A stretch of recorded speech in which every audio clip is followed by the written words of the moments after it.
The views and opinions expressed on this program are those of the person or persons appearing on the program and do not necessarily reflect the views and opinions of the Madison Church of Christ.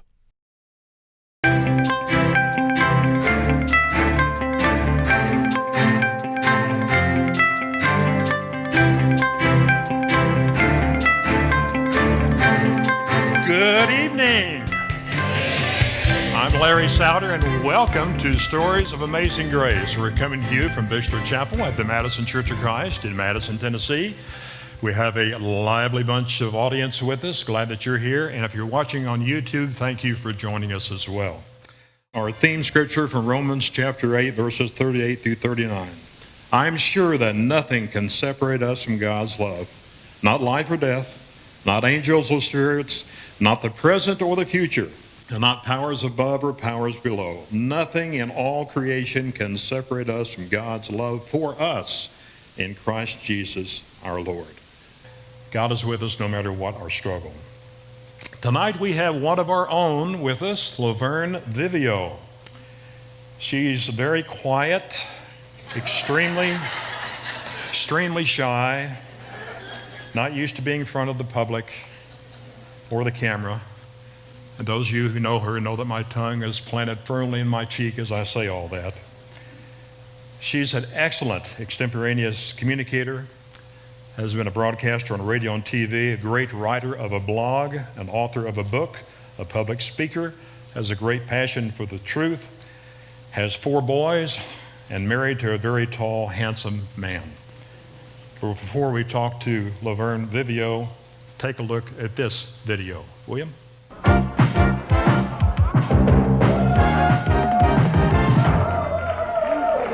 Hi, Laverne Wilson with Sunny 106 WLAC-FM, and we are ready for the 2-minute countdown.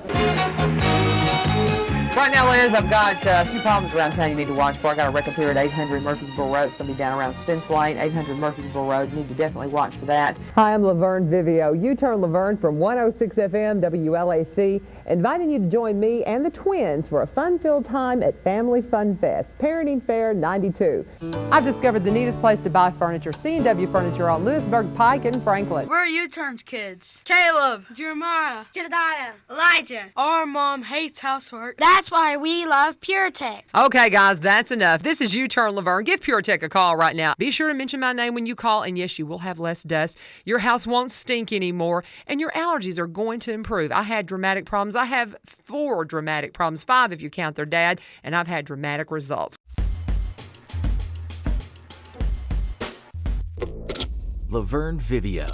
$9.95 a month, and it doesn't go up from there. It's not a progressive fee that's going to, increase as you go along. It's $9.95 a month. Go to harvestright.com, ask all your questions, check out the First Home Freeze Dryer. I found over 50 different selections of flannel sheets at the White Sale at overstock.com. Great sale prices, up to 63% off. Great selections. Just go look around at the White Sale, overstock.com.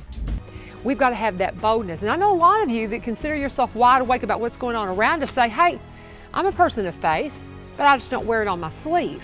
But see, that's the problem. We wear it more like a family heirloom.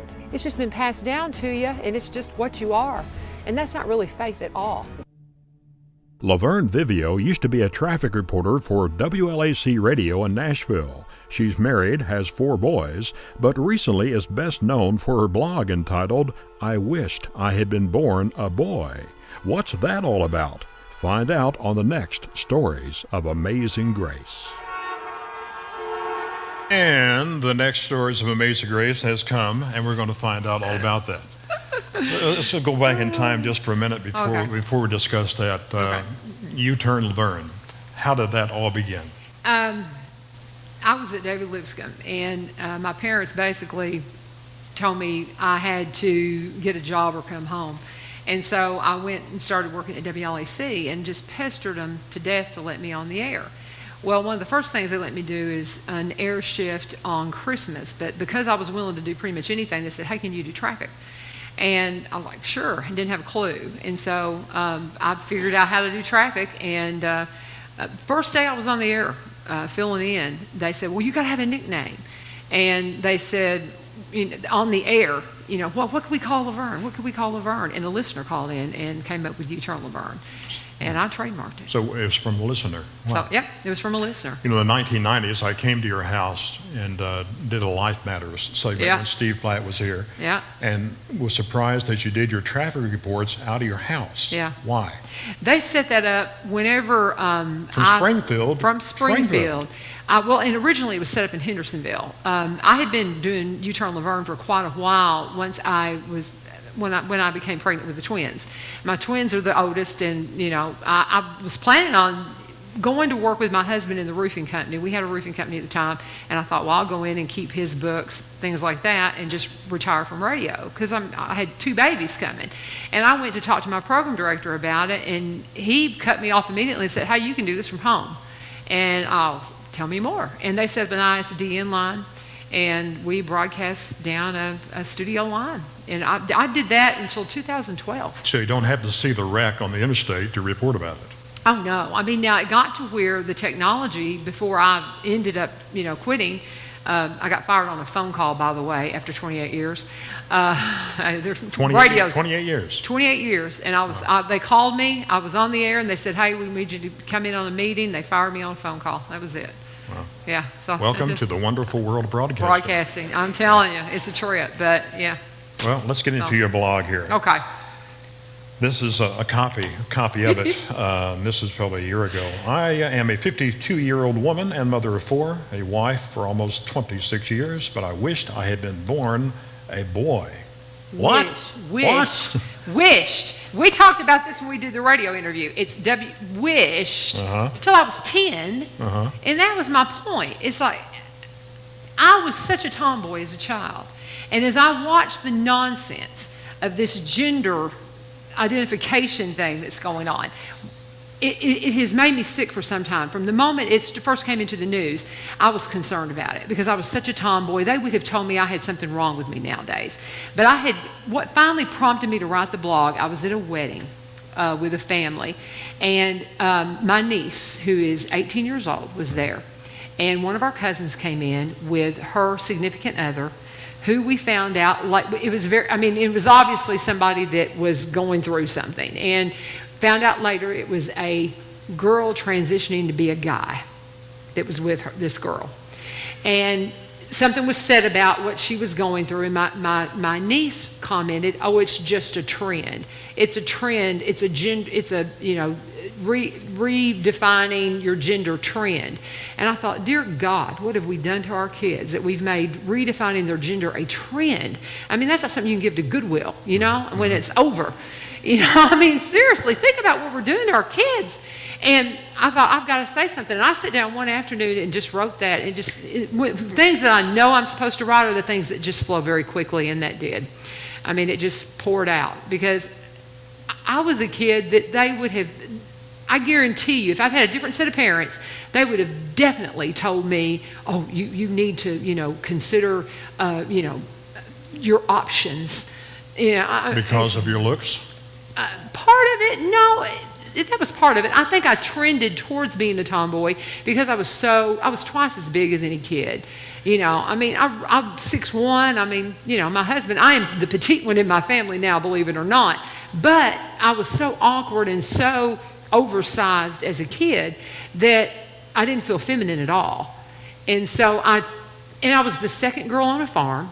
So it made sense for me to lean towards the things that with my dad. And so I would go hang out with my dad out in the fields and all that. And so I just embraced the tomboy, attitude or trend or whatever it may be. And, I just was convinced that, I should have been a boy. And I just was adamantly hostile to anything girl. How much did the Bruce Caitlyn Jenner thing come into this? Oh, hugely. Because of the fact that took it into the media. And I'm so sorry for whatever she's going through, he's going through. I can't imagine.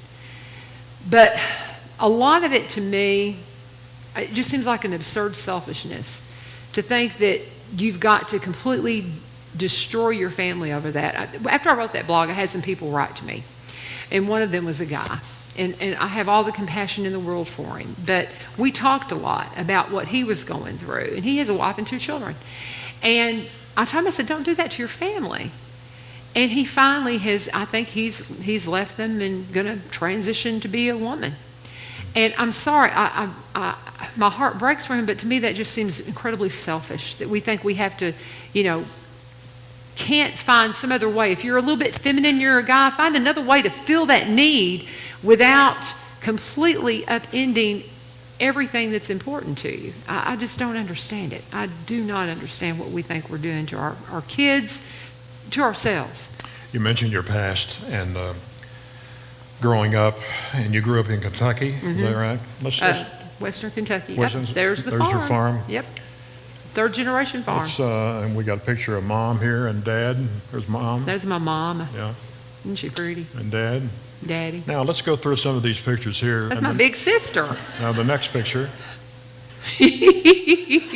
That's me. And then the sister. There's my sister. She's so precious. And then Laverne. I'm sorry. Isn't that ridiculous? I mean, that was me. Now there I am. I'm cute. I had a You're cute cute moment. there. There you go. Yeah. That is me. That is Yeah. me. And there we are. There's your family. Yeah, it's my baby brother. He's bigger than my husband now, just saying. So, but that's me on the left, and there I am. Yeah. So I didn't quite fit in. I look kind of awkward. There I am. I'm seated. Were you bullied Oh yeah. in school? Tell me Yeah. about that. To this day, I am 53 years old, and sometimes it still hurts. It was bad. It was bad. That's the thing. If you think that people are laughing with you, that's why I was hesitant to even talk about that guy who called me that's going through so much with his family, because I'm so sorry for him, and I would never belittle him, but man, that's neither here nor there. But when you don't make fun of people, don't make fun of people. And I mean, that was the thing. And I got pretty terrorized as a kid. And it's okay. But yeah, it still hurts. Still hurts. And it's just, Was it the size? Oh yeah, that probably the biggest part of it is I was just so I was just a freak show to people, and they just That hurts. very, very unkind, and You get into some fights? But I mean, yeah, absolutely, and I won. Just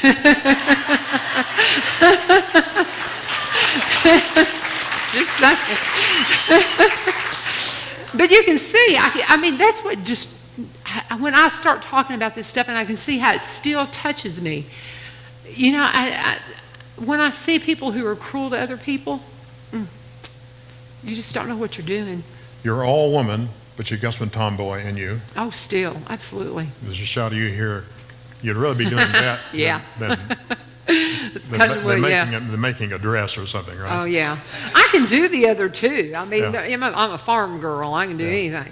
But, the things I enjoy doing is being outside, working outside and just, getting dirty, You in the garden. fought the idea of becoming a woman. Would you share that story with us a little bit? It's so funny because I think that's one of the reasons I wrote the blog is because I know because of my attitude they would have absolutely told my parents. They would have, if my parents had been Christian, good and godly people, they might have convinced them there was really something wrong with me because I can remember sitting at a booth in you remember the old Grant's department stores that they had? You said one across the street here, I believe. Yeah. We had a Grant's in Mayfield, and we were sitting at the Grant's.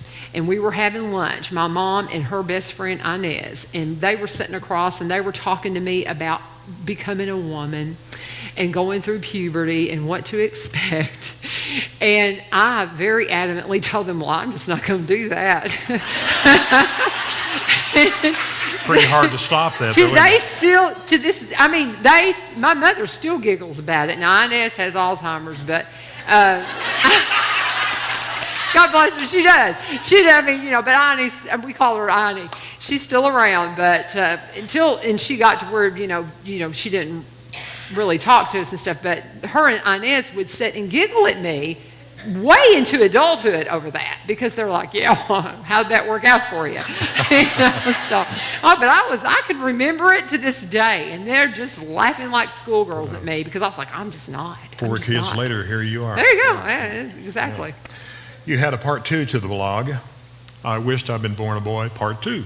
Yeah. What's that all about? That was basically talking about some of the people who'd reached out to me. Some of the family, because there was one woman who I've gotten to be really good friends with, Sandy, and a lot of people, talking about, well, these women, they're single and they must be, a lesbian or something, and she's just as all woman as you can get. Still looking for Mr. Right, you know what I mean? And she's my age, and she lives up in Alaska, and there's a lot of people out there. Just because they haven't married doesn't mean they're having gender issues. It just means they haven't found the right person. And don't try to convince them that they're having gender issues. I've got good friends that own a house with another woman, but it's just because they're their friend, and it made sense. The labels that we put on people, that's one of the reasons why I think a lot of people are thinking, well, I must change my gender because that's what everybody tells me. I don't understand why people think we've got to fit this mold to be right in this world, because that's a very boring world. Let me read something here from this. Do we honestly think transgender laws and restrooms will compensate for the deafening cry to be noticed, cared about, loved, and dare I say it, to know God and gain an understanding of why any of us are here in the first place? And then later on you say, I simply cannot imagine that forcing me to go to the bathroom with a guy that is not comfortable being a guy is going to make things any better for you. And how dare you ask me to try and explain that to a child? Mm-hmm. Pretty strong words. I mean every word of it. Yeah. I mean every word of it. And it's you and I have talked a lot about what I think I'm supposed to do with my life. I really think that's an aspect of it, is to really ring the bell and bang the drum that we cannot let this go unanswered. We can't. And I mean, with gentleness and respect, we've got to be very respectful, these people who've reached out to me that my heart breaks for them. But we cannot be making laws that undermine the law of God. Period. I mean, that's just all there is to it. And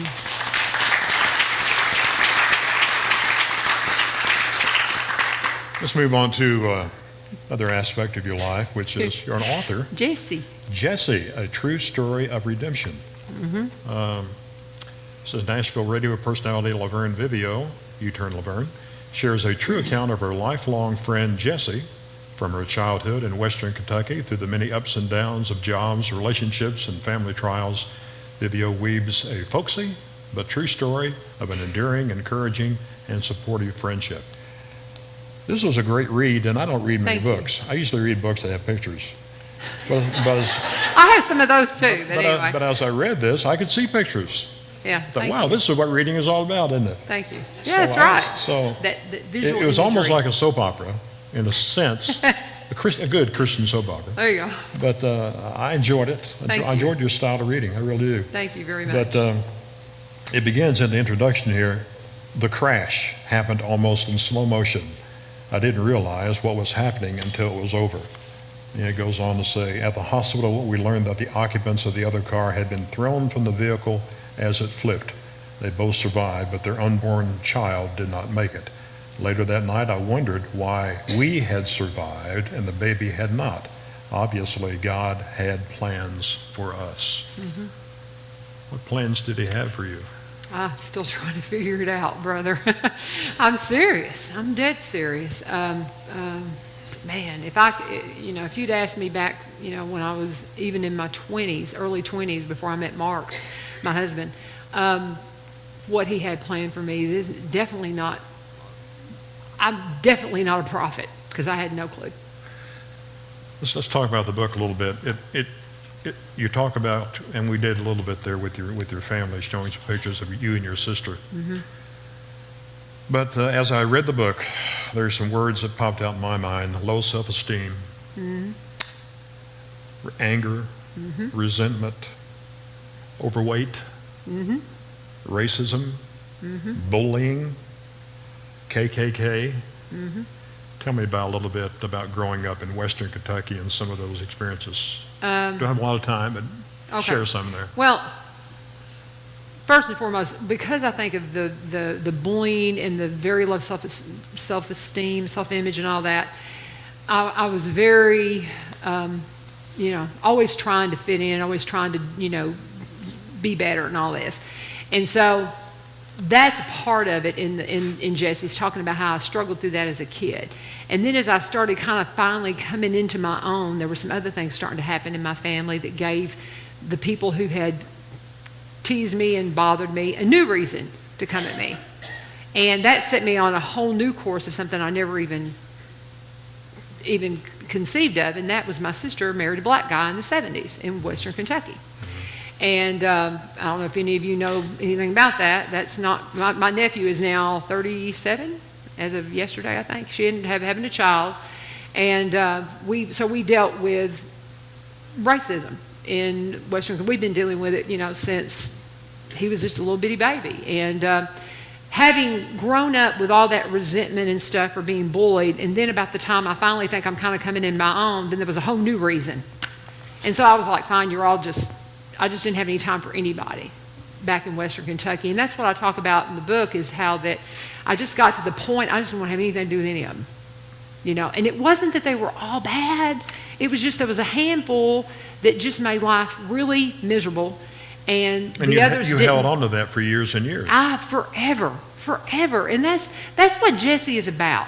It's like, I tell people, I said, it's not really about, there's an aspect of the racism because, dear God, why can we not just judge people by the content of their character? I don't know why we can't get that. And it seems like we have gone backwards so terribly in the last few years. And I just don't understand racism. And I'm so thankful for my experience with racism early in life. So I made sure I wasn't, and it infuriates me. But I took being bullied, I took all of that resentment and all that bitterness, and I just kind of put it in this nice little bubble, and I just carried it with me, for 20 years. Even after going to a Christian college. Oh, I think that honestly made it probably worse. Really? I'm not kidding, because I, how the typical, it's like, well, I'm not going to church with all them hypocrites. I went through all that, and I had to go through that journey of seeing that, what? Every place is going to have bad, every place is going to have good, but every place is going to have that righteous, wonderful thing if you will seek it out. None of it's going to be the same. They're all different, but it's always there. Sure, all the bad stuff is there, but that really good part is there. You just got to seek it. It's up to you. You're going to find what you want to find. You're going to find what you want to find. And I think going there and it not, because basically I left Western Kentucky with a bitter attitude, saying, I just don't want to have anything to do with those sinners, and I was all self-righteous. And so I went to Freed-Hardeman. And your family was very conservative in the Christian belief, right? Okay. Yeah, extraordinarily. Okay. Extraordinarily conservative. And I had and I originally planned on going to Lipscomb, and changed my plans from going to Lipscomb to Freed-Hardeman because my sister was not allowed to go to Lipscomb because she had an early divorce, and that's in the book. But anyway, so I ended up going to Freed-Hardeman kind of as a fluke, and got there and expected it to be this perfect Christian utopia, and really fell in with the wrong crowd right out of the gate. And next thing you know, I'm just that slippery slope that they talk about. It really is slippery, and I slipped her all the way down it, and I just think I thought it was going to be easy, and it became really harder. Because you left there and came to Nashville, and that continued, that slippery slope.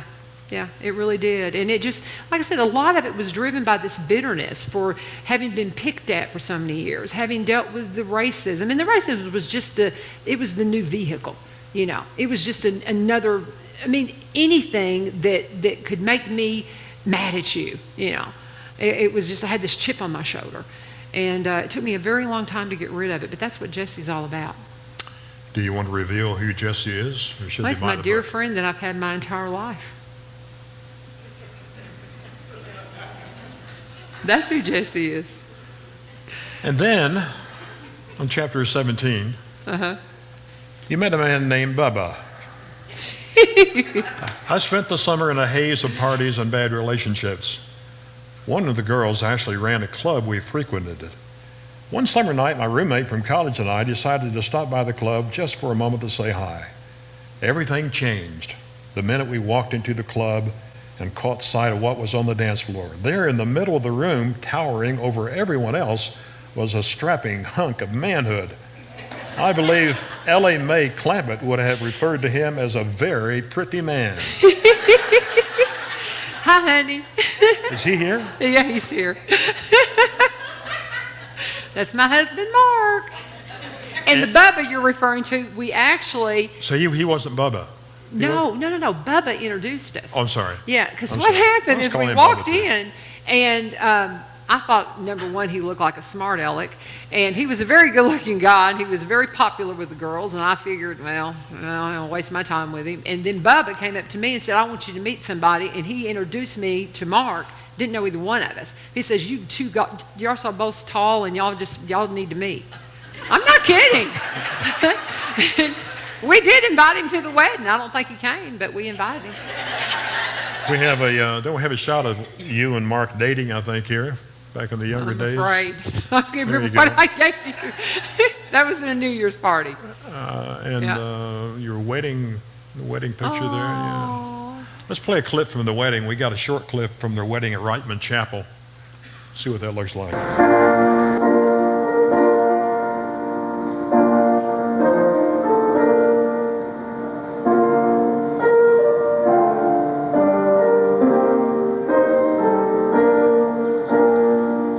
Whom God hath joined together, let no man put asunder. May the Lord bless you and keep you. The Lord lift up the light of his countenance upon you, and give you peace both now and forevermore.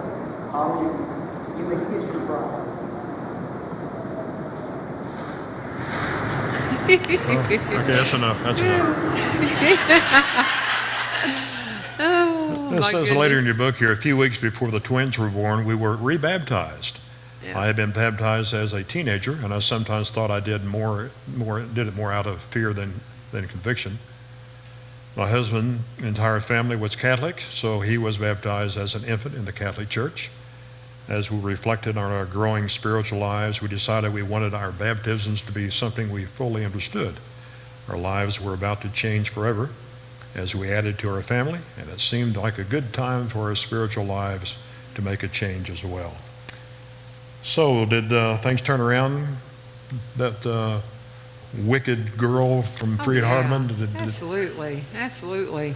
I don't even know who I was back then. I really don't. And I have friends that I don't see, and every now and then I run into them, and they're perplexed, because that wasn't who I was.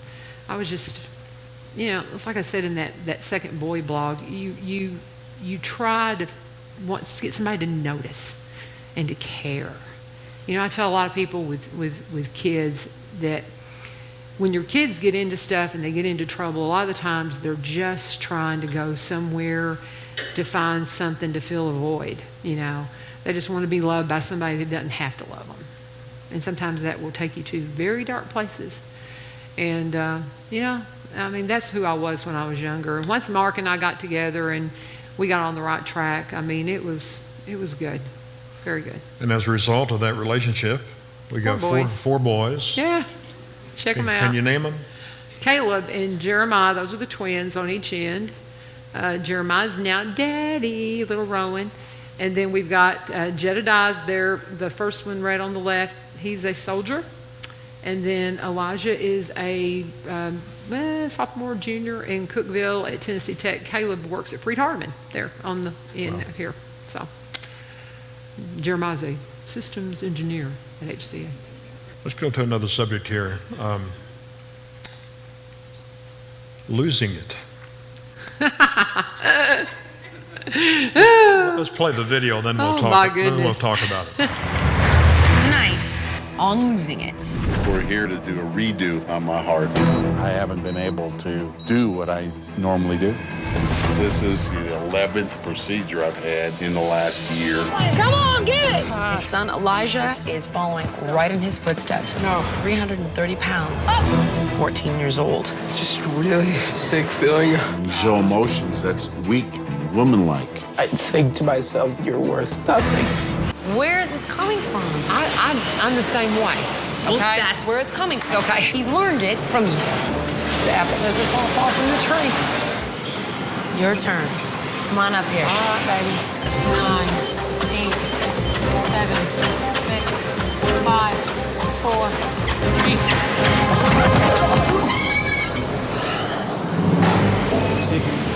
I'm fine. What's going on? As I was sitting there watching Elijah not feel like he really is worthy of any kind of praise, it makes me feel like I messed up. And I hate it, you know? Do you feel like you messed up with him? Yeah. He's special in a way that I've yet to come across in any teenager I've ever met. Choose to give yourself props for raising a beautiful, smart, intelligent son. I do, and I'm very, very proud of my son, my boys. Are you very proud of yourself for the son that you raised? Yes. What is he again? He's extraordinary. And the apple doesn't fall far from the tree. So that makes you what? Extraordinary. Yeah. All right. How did you get on the show to begin with? Oh, I have no idea. No, okay. We had, good land. You're trying to make me cry. Clean action. All right, I'm going to try not to. Okay, the heart stuff, when Mark was doing it, that was in 2009. He had, since 2009, he has had 30 cardioversions, 3 heart surgeries, 4 hip surgeries, 3 ACLs. He's had a lot of health issues. Started in 2009, he tore his ACL, they found a heart problem. We closed our business, the kids graduated from high school. Everything was just kind of overwhelming. I was working 4 jobs then, including my traffic job. And I was one night on the computer just absolutely drowning. We had just closed the business, he was getting ready for a heart surgery. Elijah and him were both just very depressed, and weight was an issue. I just was trying to motivate everybody to start really caring about trying to get fit again, and because I could just see it was what the impact it was having, especially on Elijah because he was so young.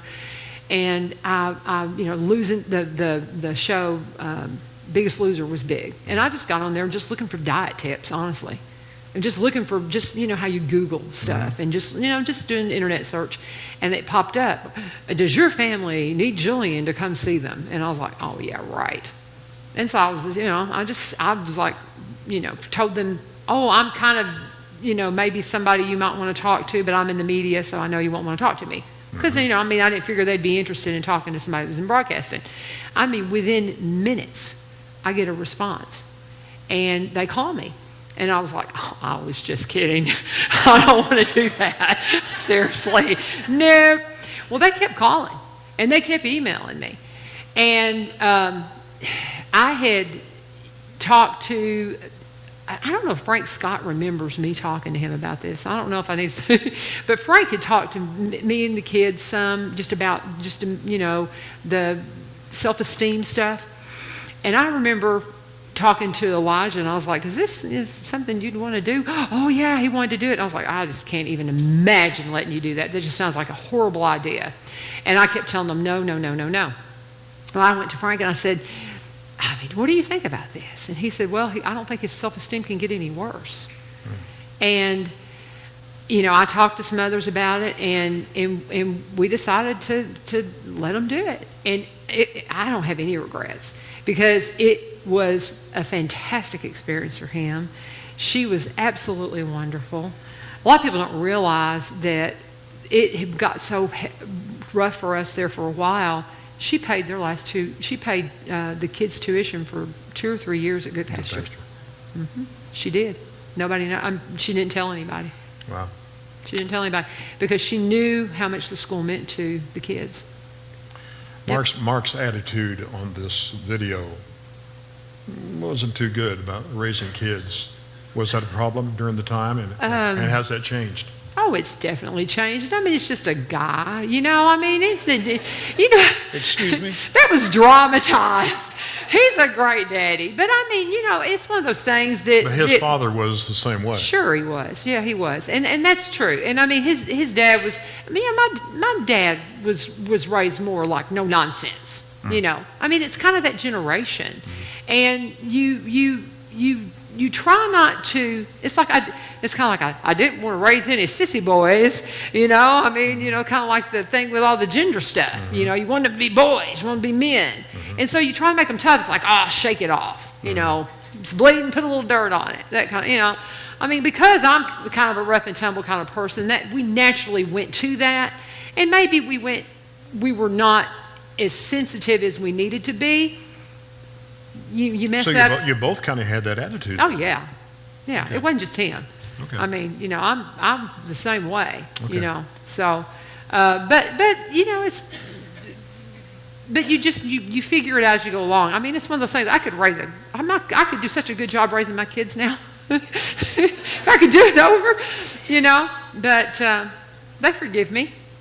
Tell me about Elijah. He had problems back then. Right. Self-esteem, being overweight. He slimmed down some, and I assume got his self-esteem back where maybe it should be. Yeah. He's in college now, but there's some problems going on. Tell me about it. And I guess it's really kind of ironic because I have been, you know, I talk a little bit in Jesse about my mentor is John Clayton from Does God Exist Ministry, doesgodexist.org, because a big piece of me kind of finding and getting over my bitterness and finding my completeness was really finding a passion for my faith in God.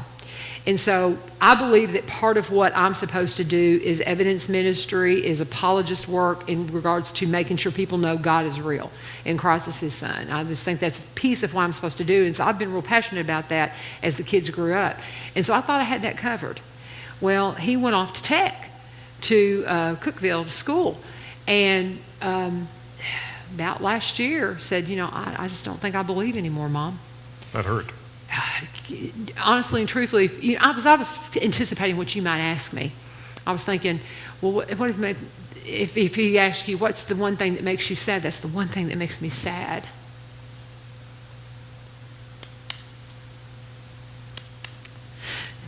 That's got to change. How do you cope with that? Pray, and pray some more. I'll go to my death fighting to get him back. You have tried over the months or years yourself in teaching others that there is a God. I found this rough clip on YouTube at you and Good Pastor trying to educate the students there about life and about God. Can you play that, Will? I was one of those kids that, just like you guys, grew up in the church. If you had talked to me my senior year and said, you know what, within 3 years you will probably have broken every rule your parents or your church ever laid out for you, I would have called him a liar. I would have been like, there's no way. There's no way I would do that, because I was the perfect Christian kid. And I got to tell you guys, within 3 years, maybe within 2, I pretty much broke every rule I'd ever been given. And there are other videos like that where you were standing before teenagers and trying to instruct them that there is a God, and you bring in John Clayton and you bring in different evidences and whatnot. You see that as part of your mission in life? I really do. I really do. Now, I mean, you know, that hadn't really happened Especially yet. now with Elijah. Oh, yeah. And I'm trying to figure it out, because, I mean, I was last night working, and I met a young man who said he had a friend, young man, he was in his 40s, but he had a friend that also at Tech became an atheist. And I said, find out who the professor was, because he was talking specifically about a professor. My son mentioned a professor, and I don't know his name, but he said, you know, Mom, he said he was talking to us, and he was talking to us about how that his parents went to their death believing that he was going to go to hell because he didn't believe in God, and how heartbroken it was. And he goes, Mom, he cried. And I thought, that guy is pulling their emotions. And he is, you know, I think about the passage 1 Peter 3:15, always be ready to give anyone an answer for the reason for the hope that you have, but do it in gentleness and respect. This man, in gentleness and respect, was giving them the reason why he didn't believe, and he was just kind of drawing them in. If we can't do that with faith, we lose them. And somewhere along the way, I've missed something with Elijah. And part of it, he's got to want it. And right now, he's working, he's in school. You know, he's just too busy. Mm-hmm. And I think a lot of the kids go through that during college. I think that's part of what my problem was in college, is I was like, I just don't want the accountability right now. You know, and maybe that's part of it, but you got to want it first. And but we've got to figure out how to make sure that they know how to defend their faith to these professors, because they're getting attacked very gently and very respectfully, but they're getting drawn into that story. And if we don't give them a story of their own that they really believe and know, you know, it's just a job that's never ending, you know, with our kids. We've got to stay after it. You know.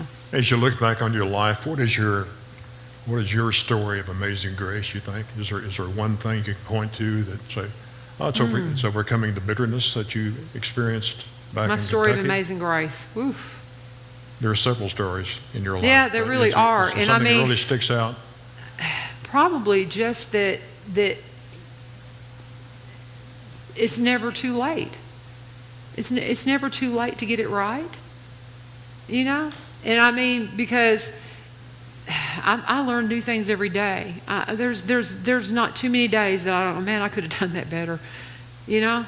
And I think it's a daily thing. I don't think it's one of those things that was my story of amazing grace. My daily life is my story of amazing grace, because it every day I think of, you know, I could have done that better, and He shows me how. So let's take a look at your boys here. Laverne and Mark, and then the Laverne's men. There's my guys. That's my favorite picture. There's your hubby. What now? What now? What are you looking for now? I'm looking for a job. Hi out there, America. Truthfully, you are. Oh, I'm dead serious. I got fired, like I said, on a phone call in 2012 from a 28-year radio career. Right after that, it was like right after I lost my radio gig, Mark and I both lost our dads within 2 weeks. Some of you people here at Madison may remember that. It was just like a train hit us. And I had enough severance that I didn't have to go to work immediately, so I could be there for my mom. That's when you played the wedding video. I saw my dad. Anyway, but so when I finally had to get back to work, I could not find a job. I was applying for jobs left and right. And this is in 2012. Finally took a job selling cars, and I absolutely hated it. Met some wonderful people, but I hated it. From there, you went to the Blaze. I went to the Blaze. I'm friends with Glenn, and he was looking for somebody to do some commercials, live commercials on his television show. And he was did like a national cattle call. And I said, you know, I could commute back and forth, couldn't I? He says, you want to try out for it? And he put me in touch with the people that were screening. He didn't do it. He made me go through the regular channels.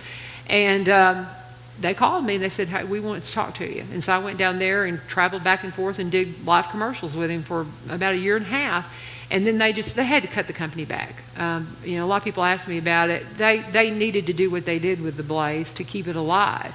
And and it was a great experience. I didn't need to be in Texas. But the day that they cut my job, I told him, I said, I don't know what I'm going to do. I said, because I was looking for a job when I got this one, and there's no jobs. And so, because I knew what I was facing. And it wasn't necessarily that I wanted to stay in Texas. I mean, it was a cool, fun job, but my family's here. So, I got back and I started looking for a job, and there's just nothing. I don't get interviews. I think it's age. I don't know what it is. I've had some traffic jobs, offered to me, but the pay is just, I work part-time at the church. It's less than what I make part-time at the church. What they offered to have me come do traffic. I don't know. Job market's tough out there right now. So I work a couple of part-time jobs here at the church. I work a concession stand with my husband. Sell caramel. And we have some books here. Yes, I do have some books here. So they are for sale. Which are $15 each, just in case you like a copy. But And you've also started another venture. And you brought a bag. You brought a bag full. This started, we had the farmer's market here at the church. Are you ready and, for this? Are you ready? Are you ready?